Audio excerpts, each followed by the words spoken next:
रिया की नींद एक अजीब सरसराहट की आवाज से खुली।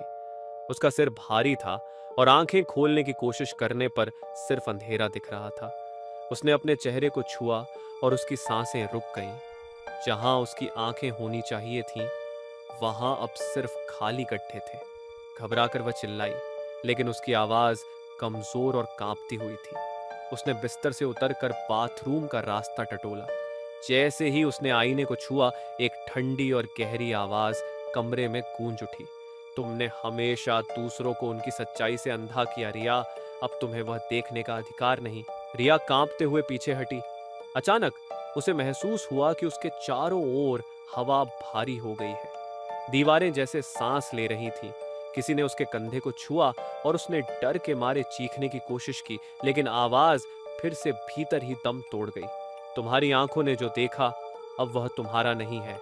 रिया ने महसूस किया कि उसके पैरों के नीचे से जमीन खिसक रही है। उसने अपने चारों ओर महसूस करने की कोशिश की, लेकिन सब कुछ गायब हो चुका था। दीवारें, फर्श और यहां तक कि उसकी अपनी पहचान भी।